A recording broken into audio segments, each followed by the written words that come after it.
سبيل سعادتي وأفكاري. Last time on آخری معجزہ. تو اگر کہا ہوتا ہے ایاک نعبد و نستعین، تو صرف ایک ہی طرح کے معاملے میں ہم اللہ تعالیٰ کی مدد مانگتے ہیں. کس طرح کے معاملات میں؟ عبادت سے متعلق معاملات میں، صحت سے متعلق معاملات میں نہیں، فیملی سے متعلق معاملات میں نہیں، پیسوں سے متعلق معاملات میں نہیں، اپنی ڈپریشن کے معاملات میں نہیں، اپنی انگزائٹی کے معاملات میں نہیں. لیکن اب ایک جوڑ بھی بن گیا اور ایک علیحدگی بھی ہو گئی، یعنی دونوں اکٹھے بھی ہو سکتے ہیں اور دونوں الگ الگ بھی ہو سکتے ہیں، اور ان دونوں کی گنجائش اللہ تعالیٰ نے ہمیں دے دی. ایاک نعبد و ایاک نستعین.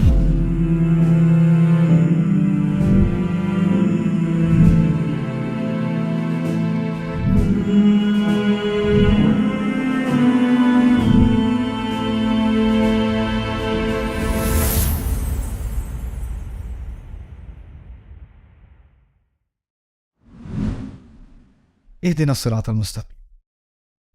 اس کو سمجھنے کے لیے اس کا میں صرف ابھی آپ کو انٹروڈکشن دوں گا، پھر آپ کو بریک دوں گا. اس کو سمجھنے کے لیے ایک مثال سمجھ لیں. میں نے کل آپ کو ایک عجیب سی مثال دی تھی. فرض کریں کہ آپ میرے پاس آ کے کہیں آج کے بعد نعمان تو میرے غلام ہو. میں کہوں چلو ٹھیک ہے، صحیح ہے. اب فرض کریں آپ نے کہا میں غلام ہوں، میں نے قبول کر لیا، اور پھر میں بیٹھا ہوں آپ کے ساتھ صوفے پہ آدھا گھنٹہ، 20 منٹ، 40 منٹ، آپ نے کچھ کہا ہی نہیں. پھر میں کہوں اچھا غلام تو میں ہوں، کچھ کروانا ہے؟ اگر میرا جو مالک ہے وہ کچھ کہے گا نہیں کہ جاؤ گھاس کاٹو، گھر صاف کرو، کھانا پکاؤ، جب تک وہ کچھ کہے گا نہیں تو وہ مالک کیسا ہوا؟ کیونکہ اگر مالک کچھ کہے نہیں تو میں نے کیا کرنا ہے؟ اپنی مرضی. اس کے کہے بغیر اس کے مالک ہونے کا، اس کے رب ہونے کا ناطہ پورا ہو ہی نہیں سکتا. کیونکہ یہ ایک رشتہ ہے نا، مالک اور رب اور عبد. رب جب تک ہدایات نہیں دے گا، انسٹرکشن نہیں دے گا، احکام نہیں دے گا، کہے گا یہ کرو، یہ نہ کرو، یہ اس وقت کرو، یہ ایسے کرو، اس چیز کو سنو، اس چیز پہ غور کرو، جب تک وہ یہ نہیں دے گا تو پھر رب صرف کہنے کا ہو گیا. میں نے مان تو لیا کہ وہ رب ہے، لیکن پریکٹیکلی کچھ ہو نہیں رہا. یہ بھی ہوتا ہے. میں نے یہ چیز وہاں یو ایس میں تو بہت کم دیکھی، مسلمان کنٹریز میں بہت زیادہ دیکھی. ہمارے یہاں ٹائٹلز بہت ملتے ہیں جن سے کچھ ہوتا نہیں ہے. تو مجھے فلانے پروجیکٹ کا ڈائریکٹر بنا دیا، یا ایڈوائزر بنا دیا، یا ایک میں بینہ کے ساتھ ایک یونیورسٹی تھی، ملک کا نام میں نہیں لوں گا، انہوں نے ایک میمورینڈم آف انڈرسٹینڈنگ کی ہماری یونیورسٹی کا بینہ انسٹیٹیوٹ کے ساتھ بہت تعاون ہے. 10 سال پہلے کی بات ہے، کچھ بھی نہیں کیا ہم نے، لیکن ایک سرٹیفکیٹ ہے، وہ تعاون ہے.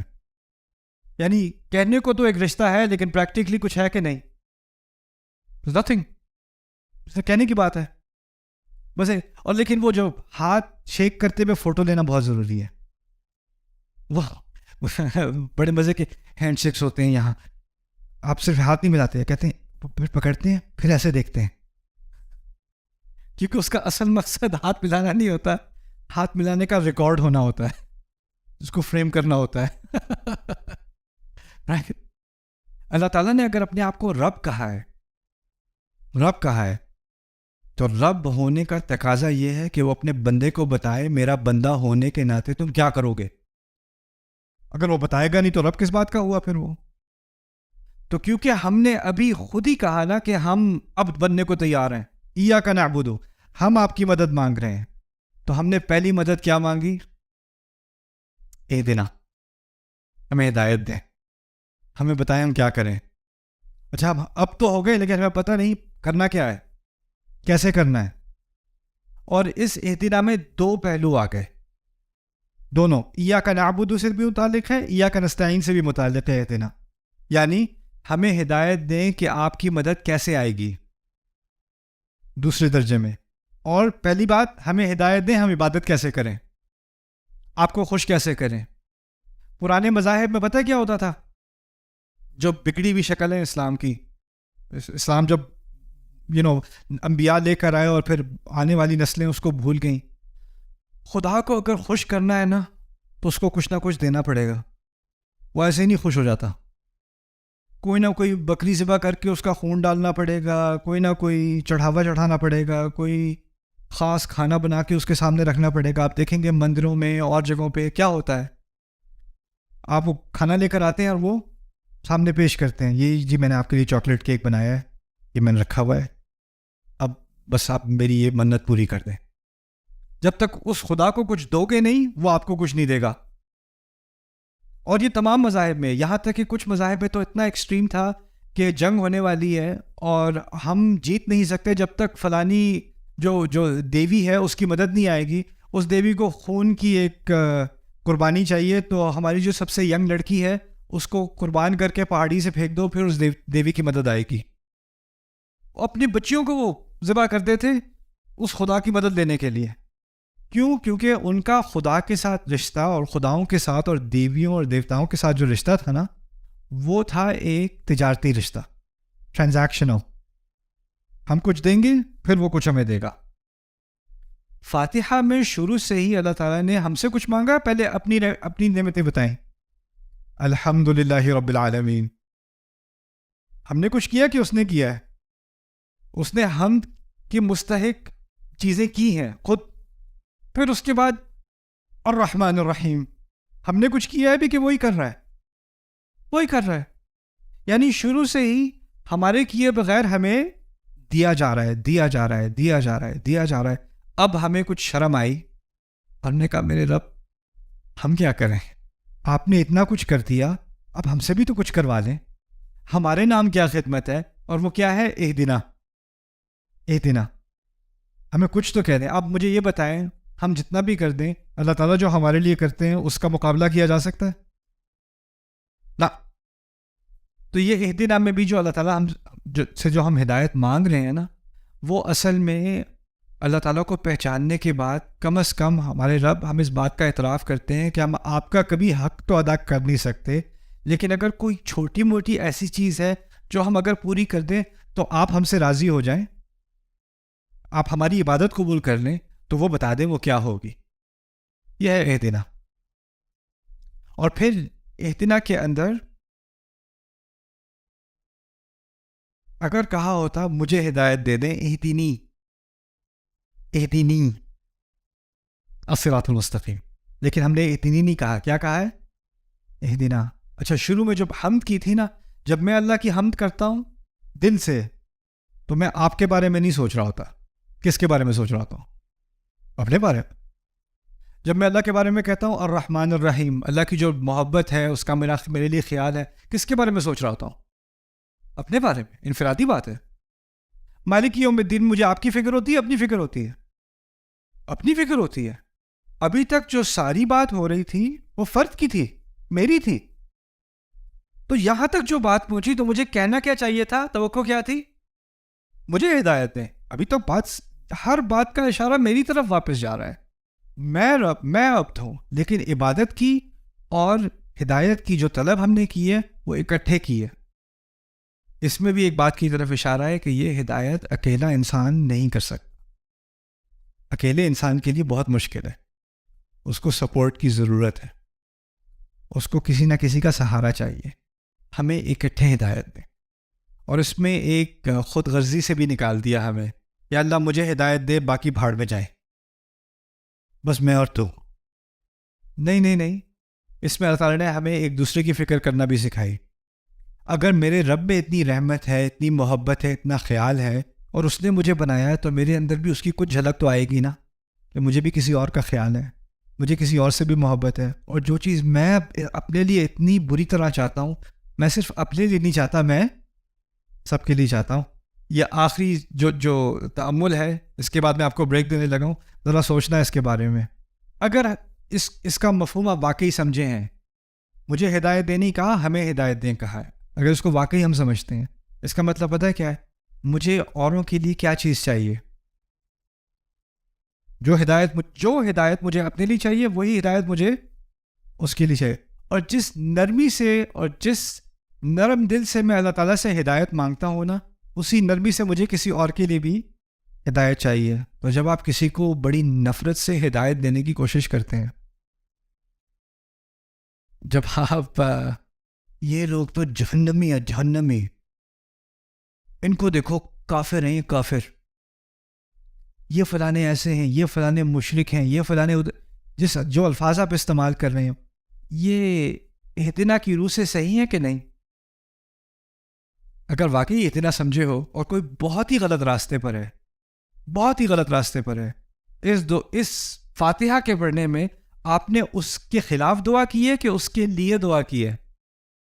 اس کے لیے دعا کی ہے، اس کے لیے. اور جس جذبے سے اپنے لیے دعا کی ہے، اسی جذبے سے اس کے لیے دعا کی ہے. یہ نہیں کہا اللہ مجھے ہدایت دے اور ان کو بھی دے پھر بھی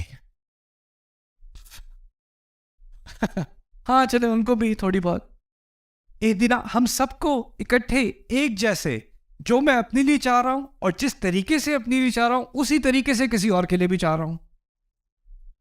ہمارا آج کل کیونکہ اب سوشل میڈیا کا دور ہے اور ایسا دور انسانیت پہ گزر رہا ہے کہ ہم ایک دوسرے کے افکار کو، ایک دوسرے کی باتوں کو اب دنیا کے ہر کونے میں اس طرح سن سکتے ہیں جیسے پہلے کبھی نہیں سن سکتے تھے. اسی طرح اسلام اور اسلام سے متعلق جو بات چیت ہو رہی ہے وہ اب جس لیول پر ہو رہی ہے اور جتنی زیادہ ہو رہی ہے پہلے کبھی نہیں ہو سکتی تھی. رائٹ؟ ہر طرح کے لوگ ہر طرح کی بات اسلام کے بارے میں بھی کر رہے ہیں، آپ کو معلوم ہے. لیکن ایک جائزہ میرا کیا ہے کہ اکثریت بات جو اسلام کے بارے میں ہم کرتے ہیں نا، وہ ہم کسی اور کی تنقید کرتے ہیں. اکثریت یہ غلط اس لیے ہے، فلانا غلط اس لیے ہے، اس کی بات اس لیے نہیں سنو، اس کو اس طرح غلط ثابت کروں گا، اس کی اس طرح دھجیاں اڑاؤں گا. اور پھر وہ جواب میں کیا کہتا ہے؟ اچھا میں غلط ہوں، میری ویڈیو دیکھنا کہ تم کتنے غلط ہو. اور وہ ایک دوسرے کی غلطیاں، اور یہ دونوں پھر غلط ویڈیو، ایک دوسرے کی غلطیاں ویڈیو ریلیز کرنے کے بعد پھر نماز کا ٹائم ہوتا ہے اور دونوں اکٹھے کھڑے ہو کے کہتے ہیں اپنے اپنے گھروں میں اہدنا الصراط المستقیم. حیات کا مذاق نہیں بنا دیا ہم نے. اور یہ کوئی بہت گہری تعلیم ہے جو بہت قرآن پڑھنے کے بعد کئی سالوں بعد جا کے سمجھ میں آئے گی. تو پہلے صفحے پر ہے یار، یہ تو جب آپ نے اسلام قبول کیا تھا تب سے آپ کے ذہن میں یہ بات آنی چاہیے تھی کہ مجھے باقی انسانیت کی فکر ہے، مجھے ان کو غلط ثابت نہیں کرنا، مجھے ان کے لیے بھلائی چاہیے. اور جو رحمت مجھے اللہ دے رہا ہے اسی رحمت کا تقاضا ہے کہ میں لوگوں کے ساتھ بھی رحم سے، محبت سے، اخلاص سے، خلوص سے بات کروں. اور اگر بنا واقعی کسی کے ساتھ اختلاف ہے، مجھے کیا کرنا چاہیے؟ میں سمجھتا ہوں کہ وہ بہت بڑی گمراہی میں پڑ گیا ہے. مجھے فکر ہے، کیا کروں؟ ویڈیو بناؤں اس کے بارے میں. اگر آپ کو کسی کی فکر ہو، اپنے کزن کی فکر ہو کہ وہ کسی غلط راستے پہ چڑھ گیا، تو آپ اس کی ویڈیو بناؤ گے کزن کی. میرا کزن جو ہے وہ مجھے لگ رہا تھا کہ وہ شراب پینا شروع کر دی اس نے، اور مجھے اس کی بہت فکر ہے اور اس لیے میں یہ ویڈیو بنا رہا ہوں، اور امید ہے کہ وہ ہدایت کے راستے پر آ جائے گا. اپلوڈ. یا آپ نے اس کے ساتھ محبت کی ہے یا اس کے ساتھ نفرت کی ہے؟ یہ نفرت نہیں ہے. اگر واقعی اس کی فکر ہے تو کیا کرتے؟ اس کے گھر جاتے، اسے گلے لگاتے، اسے ساتھ بٹھاتے، اسے کہتے میرے بھائی ہو تم، کیا کر رہے ہو؟ نہیں کرو ایسے. کب شروع ہوا یہ؟ آؤ میں تمہاری مدد کرتا ہوں، آؤ میں تمہیں ریہیبلیٹیشن سینٹر لے کے جاتا ہوں، کسی سے بات نہیں کروں گا، یہ تمہارے میرے درمیان ہے. اور یہ کس چیز کا تقاضا ہے؟ محبت کا. ایک طرف تو خطبہ ہو رہا ہے انما المؤمنون اخوۃ، سارے مومن آپس میں بھائی بھائی ہیں، اور دوسری طرف اپنے بھائی کے اوپر ویڈیو بن رہی ہے. بھائی سے بات کبھی کی ہے؟ نہیں. اور پھر دوسری بات بھی کرو گے نا، اگر کوئی کہے کہ نہیں میں اس سے خود بات کروں گا، ان لوگ کامنٹ میں بھی لکھتے ہیں آپ اس سے خود ہی بات کریں. ہاں میں کروں گا بات اس سے. وہ بات کرو، بات کو ریکارڈ کر کے اس کی ویڈیو بنا کے کرو. دس از اہدنا ناؤ. یہ نیا اہدنا ہے.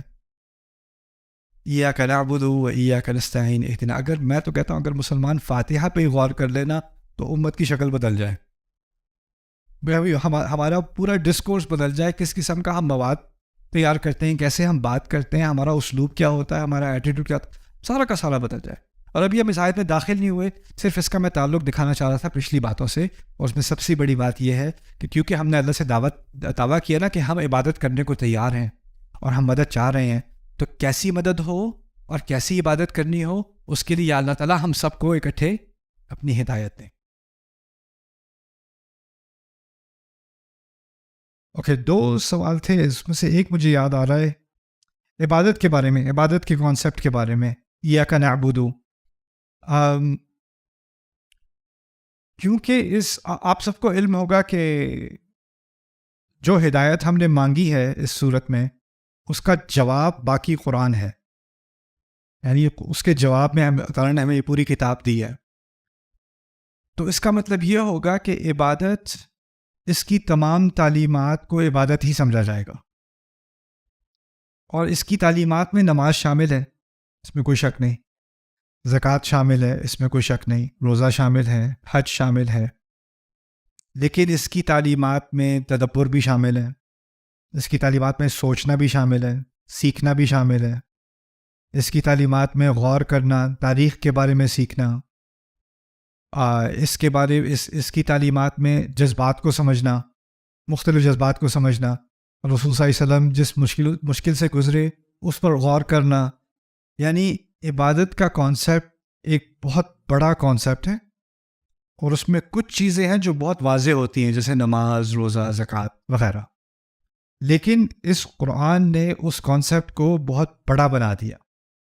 لوگ عام طور پہ کہتے ہیں آپ کو قرآن ہمیشہ عمل میں لانا چاہیے، ایک ایک آیت کو آپ عمل میں لائیں. میرا سوال یہ، آپ الف لام میم کو عمل میں کیسے لائیں گے؟ ذالک الکتاب لا ریب فیہ عمل میں کیسے لائیں گے؟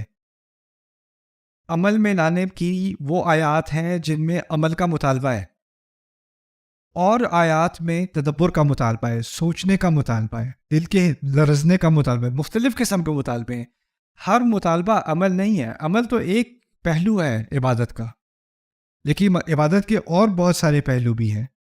اور کیونکہ باقی مذاہب میں ان سب کو الگ الگ کر دیا گیا، فلسفی اور ہو گئے، اور عبادت کرنے والے اور ہو گئے، اور احکام پہ زور کرنے والے اور ہو گئے، اور جو ہے روحانیت کو سمجھنے والے اور ہو گئے. انہوں نے اپنے اپنے ڈپارٹمنٹ کھول لیے.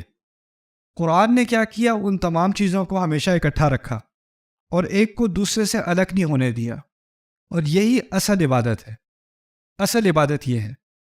اور یہ کانسیپٹ عبادت کا کمزور ہوتا چلا جاتا ہے جب ہم اللہ تعالیٰ کے کلام سے دور ہوتے چلے جاتے ہیں. جتنا آپ اس پہ غور کرو گے آپ کا کانسیپٹ خراب نہیں ہوگا، جتنا اس سے دور ہوتے چلے جاؤ گے عبادت کے کانسیپٹ میں کمزوری اور کمی آتی چلی جائے گی، یہاں تک کہ اس مقام تک پہنچ جائیں گے کہ ہم کہیں گے، کسی کے بارے میں کہیں گے عبادت کر رہا ہے، اس کا مطلب یہ نماز پڑھ رہا ہے. لیکن اگر وہ کمائی کر رہا ہے اپنی فیملی کے لیے تو یہ نہیں کہیں گے عبادت کر رہا ہے. رائٹ؟ جب سلیمان علیہ السلام گھوڑوں کی تیاری کر رہے تھے وہ عبادت کر رہے تھے، لیکن ہم یہ نہیں سوچیں گے کہ یہ عبادت ہے. جو تجارت کر رہا ہے اور اس کے ذریعے سے حلال روزی کما رہا ہے وہ بھی کیا کر رہا ہے؟ عبادت کر رہا ہے. وہ عبادت کر رہا ہے. تو اس کا ایک جو جامع تصور ہے نا اس کو اپنے سامنے رکھنے کی بہت ضرورت ہے. خیر، تو یہ ایک بات تھی. دوسری بات تھی مضارع کے بارے میں کہ ایاک نعبد میں یہ نہیں کہا ایاک عبدنا و ایاک استعنا، ہم نے آپ کی عبادت کی، ہم نے آپ کی مدد مانگی. یعنی ماضی میں کہا جا سکتا تھا، لیکن مضارع استعمال کیا ہے. مضارع عربی میں مضارع جو ہے نا یہ حال اور مستقبل دونوں کو شامل کرتا ہے. تو میں نے ترجمہ ایک طرح کیا تھا لیکن اصل میں ترجمہ دونوں طرح ہے.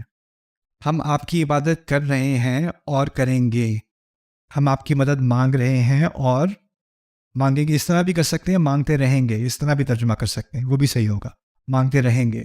تو ہم نے ایک کمٹمنٹ کی ہے ابھی کی اور فیوچر کی، مستقبل کی، ان الفاظ کے ذریعے سے ایاک نعبد و ایاک نستعین. اوکے.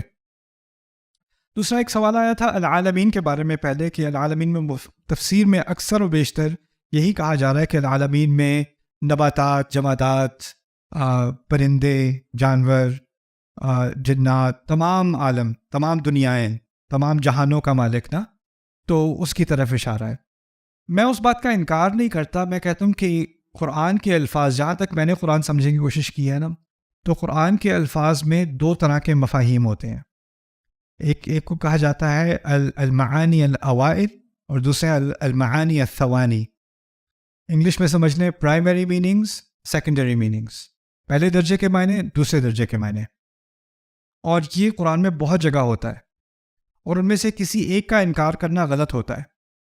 میں ڈاکٹر فاضل صالح السامرائی کے کام سے بہت متاثر بھی ہوں. انہوں نے قرآن کی بلاغت پہ بہت کام کیا ہے، عربی میں ہی کام کیا ہے، عراقی ہیں وہ، صاحب الراء سے، ابھی بھی بغداد میں ہوتے ہیں. انہوں نے العالمین کی جو شرح کی تھی اس کے سٹرکچر کی بنیاد پر، اس کی بنیاد پر میں نے یہ بات آپ کے سامنے رکھی تھی. اور میرے نزدیک یہ بات نہ صرف کانٹیکس کے اعتبار سے سینس رکھتی ہے، اور اس کو پرائمری رکھنا چاہیے. اس صورت میں جو اوائل معنی ہیں، اس میں اختلاف ہو سکتا ہے کہ اوائل معنی کون سے ہیں، انکار نہیں کیا جا رہا ایک کا یا دوسرے کا، لیکن پہلے درجے کے معنی کس کے ہیں، نمبر 1 پہ کس کو رکھنا ہے، نمبر 2 پہ کس کو رکھنا ہے. میرے نزدیک نمبر 1 پہ ذوی العقول، اینا سے ذوی العقول نکلتے ہیں، یعنی فرشتے، جن، انسان، روحیں، یہ تمام العالمین میں شامل ہوں گی، اس دنیا میں یا آخری میں، اگلی دنیا میں. لیکن کیونکہ اس صورت کا اصل مقصد انسانیت سے خطاب ہے، اور اس کا اصل مقصد ہدایت ہے ہمارے لیے، اس لیے پہلی پریفرنس میننگ کی اس معنی کو دینی چاہیے جو اس کے ساتھ فٹ کرتی ہے.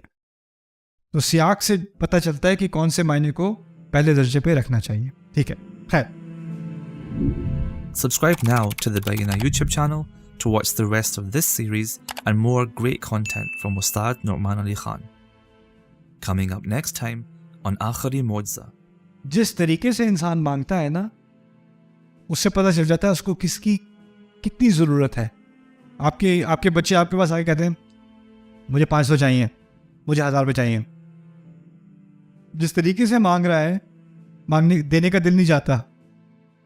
پھر آپ بچے کو تمیز سکھاتے ہیں کہ پوچھا کہ تمیز سے پوچھا جاتا ہے، ادب سے پوچھا جاتا ہے، اور پھر آپ نماز پہ کھڑے ہو کہتے ہیں اللہ اکبر.